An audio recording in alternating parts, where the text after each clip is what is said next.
What I go on, people? Me again, man, Mr. B. And boy, let me tell you something. Jamaica never fail to bring some of the some of the silliest thing them to the forefront. Now, scamming is a big issue in Jamaica.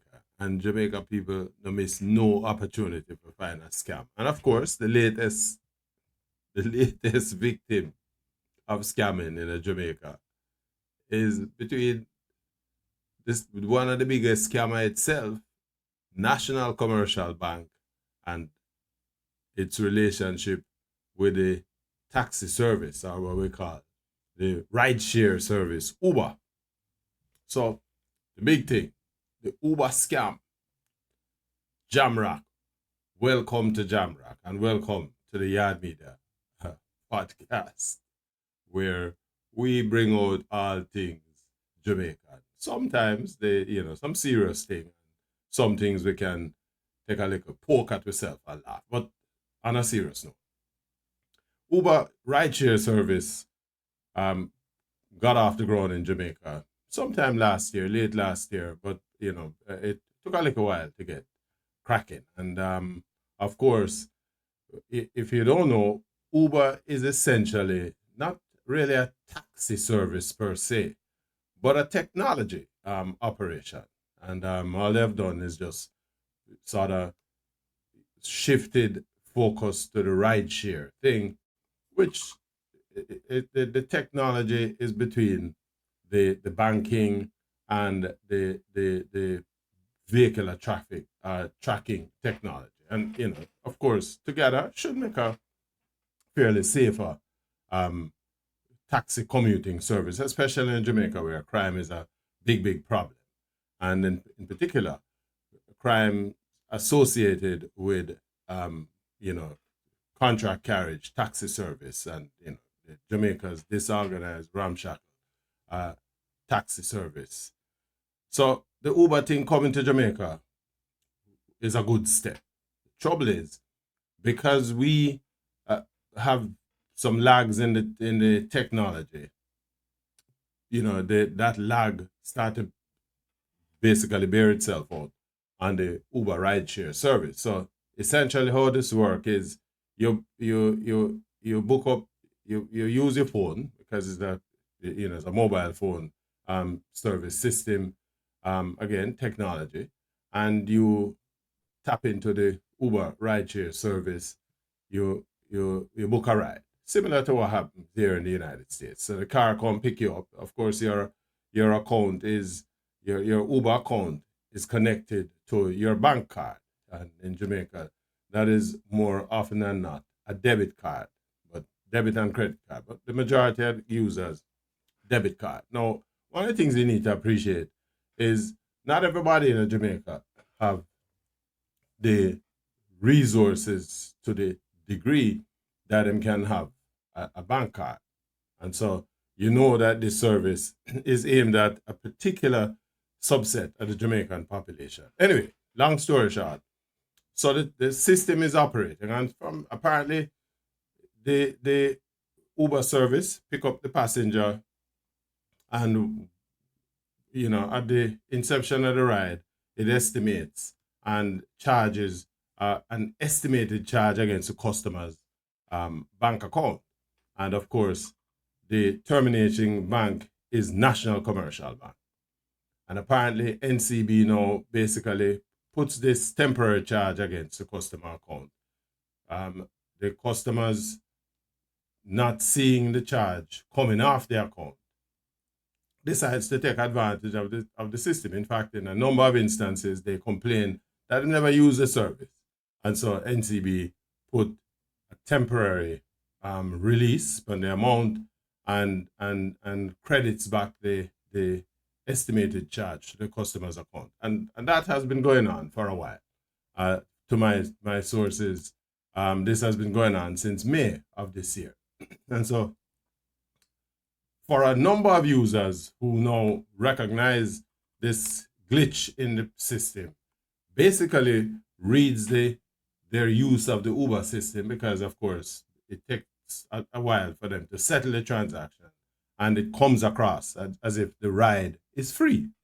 And so biggest thing now, yeah, Uber I give a free ride.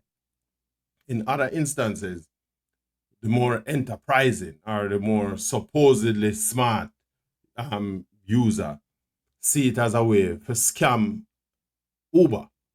And so you have man who have them friend and then basically make them friend use the Uber account. In other words, people want to go somewhere, you call your brethren and them organize it with them Uber account.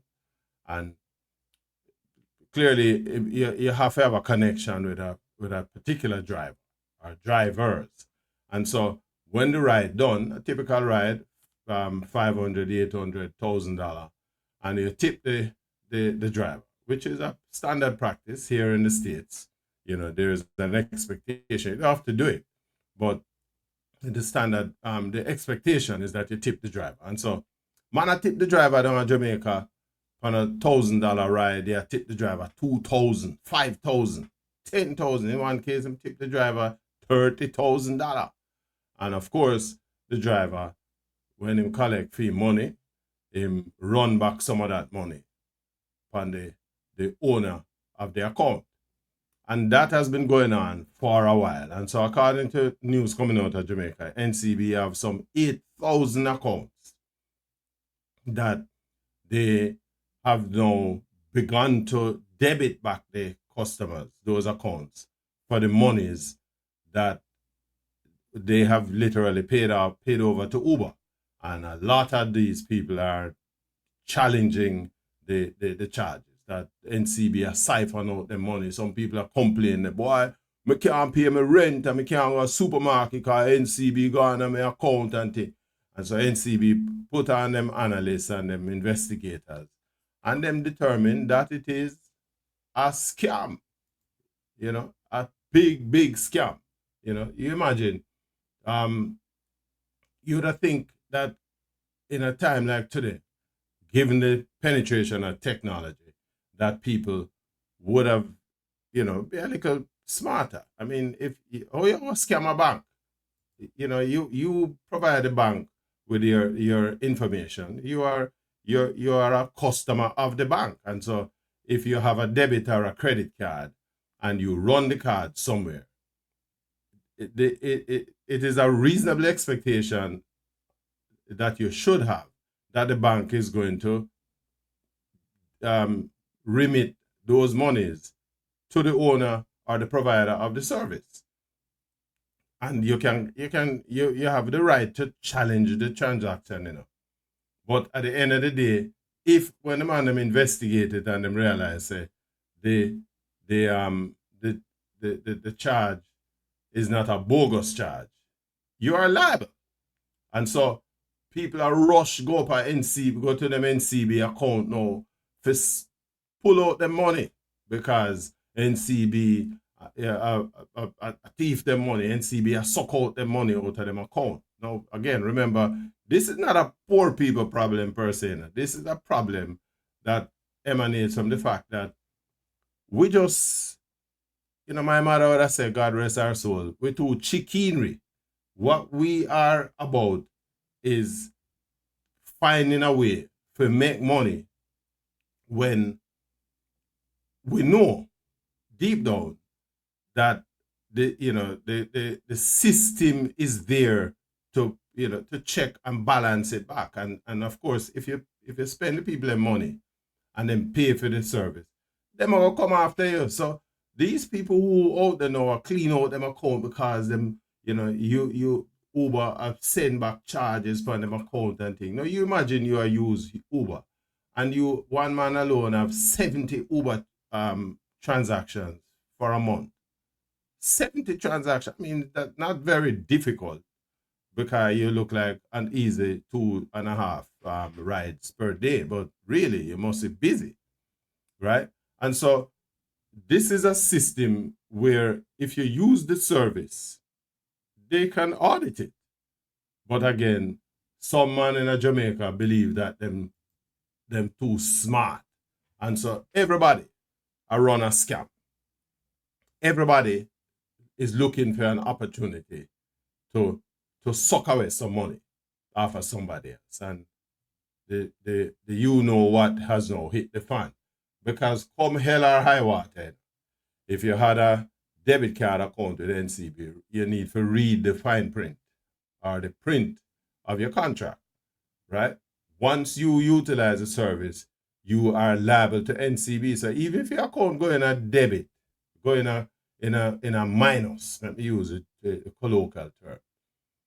If you overdraw the account, right, and NCB have to pay the charge that put your account into overdraft, you're liable to the bank for the money. And the bank have the right to come and sell all your house if you're not careful, right? Take away your car, take away any little asset if you decide, say, you're not pay them the money, you know? So how you believe that as a scammer, you can scam the biggest scammer in a Jamaica? The biggest scammer in any country are the bank in a boss, because them just sit down there and wait for you. You have to pay them to put your money in their account, and you have to pay them to take it out, right? Every transaction that go through the bank on your debit or credit card is a transaction that incur a charge. So them can't lose. And they are not unwilling, because them have us, the Uber operations is them customer, not necessarily the individual drivers, but the Uber. The drivers are contracted to Uber, who have a contract with the bank based on the use of their technology, you know? And so if you use their service and they have the records to show that you actually use the service, you're going to have to pay. But again, all of this comes from the fact that, you know, a lot of people in Jamaica will try to live off our wits. I mean, who can tip a taxi man $30,000? The minute you say that as a banker, you know, say that is a red flag. And a them kind of thing they are going. So, are you sorry for these people? You know? Me know what me think. Would I love to get a feedback from you as to what you think about what me think. You know? But scammer in Jamaica, everything in every direction, people are find a way to take advantage of it. Give me your feedback on this discussion. And, you know, let me see your comments, your views, if you will, in the comment section on the video. And of course, if you like the video, you know, hit the like button, and don't forget to subscribe if you have. A lot of people on this platform, and, you know, subscribe. And the subscribing help will. So, you know, subscribe to the channel. And if you like the video, share it with your friends. Eh? But even more important, let's hear what you think or what me think in the comment section. More time.